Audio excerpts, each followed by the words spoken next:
first many episodes with The Unspoken Opinion. We have me, Simi, and Jackie. Oh, alright, so cool. So today we're gonna be talking about Just Mercy. Yes. Just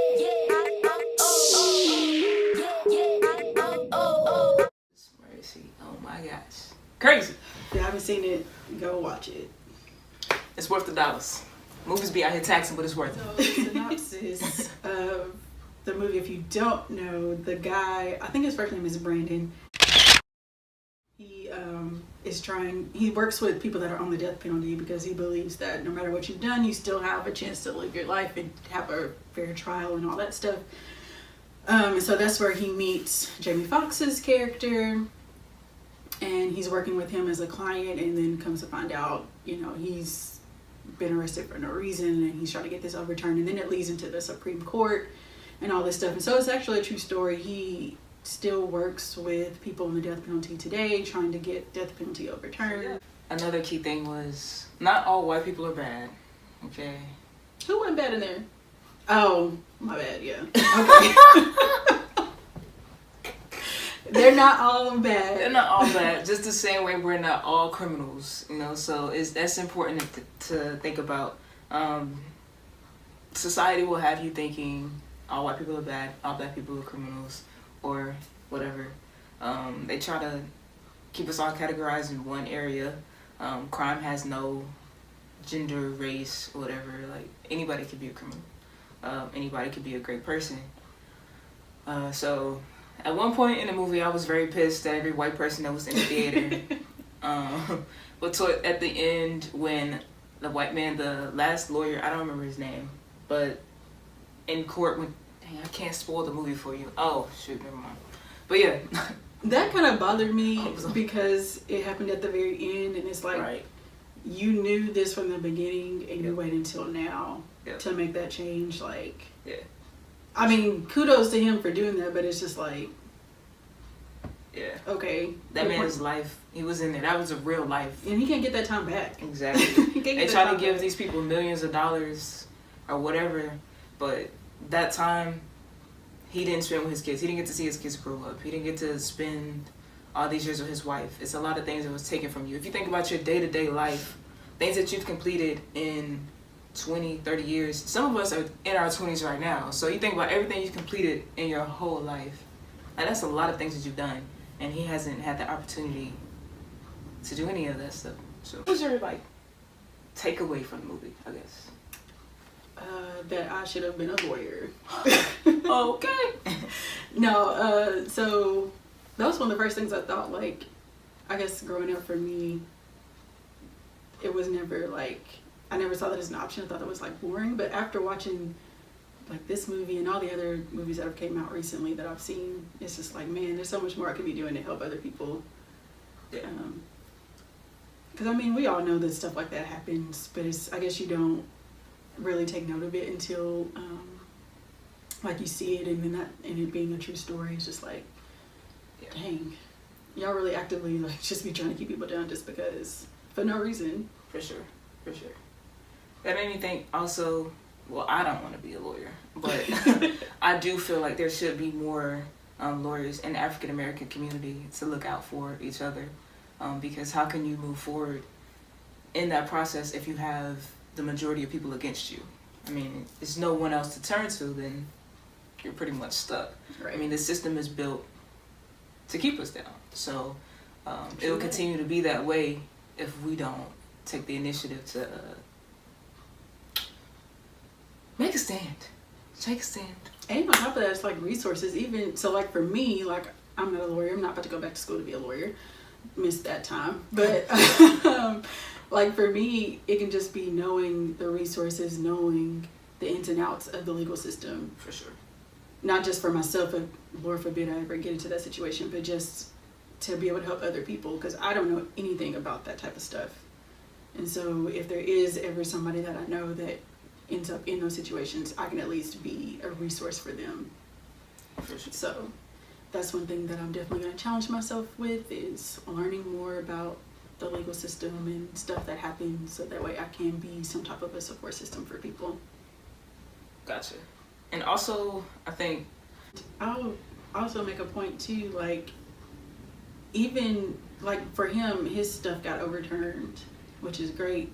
But there's still gonna be people that see what happened in the news and the media and stuff, and so they're still gonna consider him guilty, even though the courts have determined otherwise.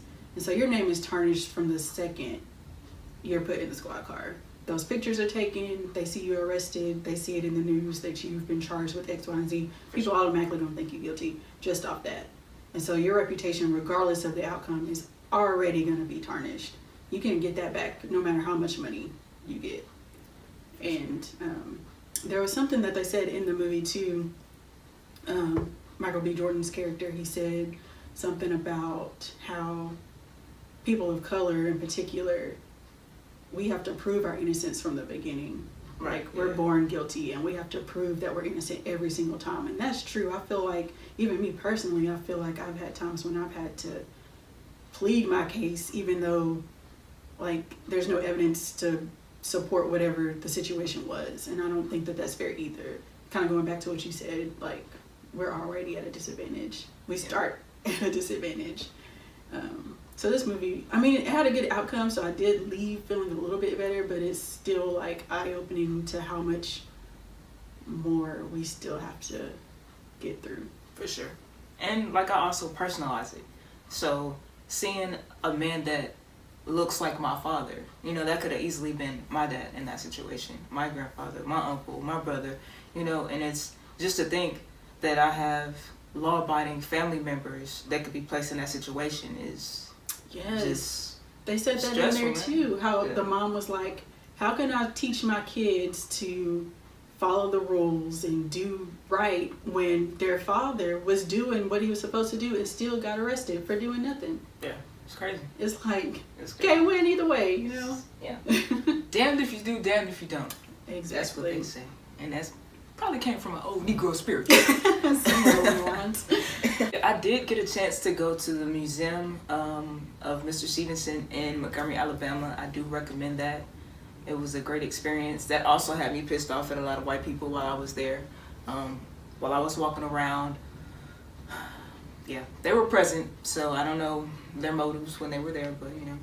You know, they love to like fetishize all that stuff. It's crazy. It's really weird, actually. It's crazy.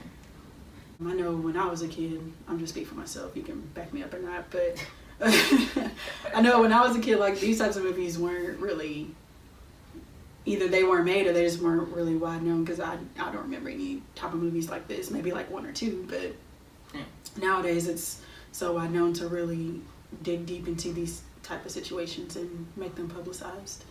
For sure. So it's really good.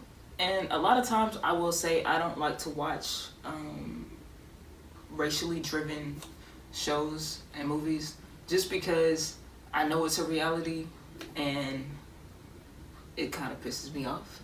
I'd rather just see things progress instead of continue to see what's really going on. Like, I can see this on a day-to-day basis. I mean, you can go on Facebook or Twitter or Instagram and you can see someone that's wrongfully convicted. You can see people getting released on the news that were never supposed to be incarcerated. You could see the police brutality. You could see all of these things.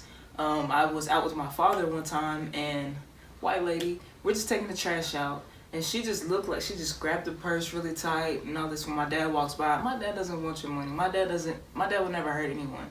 So I see these things on the regular, so I try not to really watch movies about it, just because to me it frustrates me. Just to know, I already know it's real, you know. I don't really need a movie. It's just gonna frustrate me even more. But I did take the time to see this movie, and I did enjoy it. It did bring more light to the legal system for me. I don't usually. I was going to MTSU for the criminal justice program. Decided not to. Sorry, fellas, my people. Probably could have been a lawyer, detective, or something. But yeah. Forgot where I was going with that, but one of the guys, he was released, I think in 2015 or 2016, after being on death row for like 30 years. So more than my whole life. Literally, he's for I'm real. 28. Like, This movie is set in the 80s, like I think 85, 86. So it's really not that long ago. Like that's another side note. A lot of times people think, oh, this stuff happened like back in like 1910. No, this is stuff that literally my grandmama could probably tell me stories about this. still Like, happening. people that live through this type of stuff are still living today. I think for a little bit. I do want to touch on the death penalty too, because I mean that's kind of like is really something important to think about as well. I'm personally against the death penalty for many reasons. This is one of those reasons, because we've had so many people that are in jail for no reason that we see all the time in the news, and you're going to take away somebody's life and then later down the road, oh whoops, that was the wrong person, well their life is gone now. There's nothing you can do about that. So that's just one of the reasons why I'm against the death penalty. Plenty of other reasons that we won't get into. Like, I'm against it because, you know, taking one life doesn't bring back another. But at the same time, if I personalized it, if I thought about someone killing the person that's closest to me, I probably want that person to be dead. So, I mean, yeah, if I think totally about it like that. Yeah, because I feel like I probably think the same thing too. But Yeah. I can't change my stance just because of something personal either. I want you to sit there and really feel guilty the rest of your life. Like, I wanted to eat away at you. That's really what it is. Some people be living it up in prison, so I don't know. Some people, they don't be caring. They just be living it up. So. I have an issue with the prison system anyways, but that's another conversation. Stay tuned for that.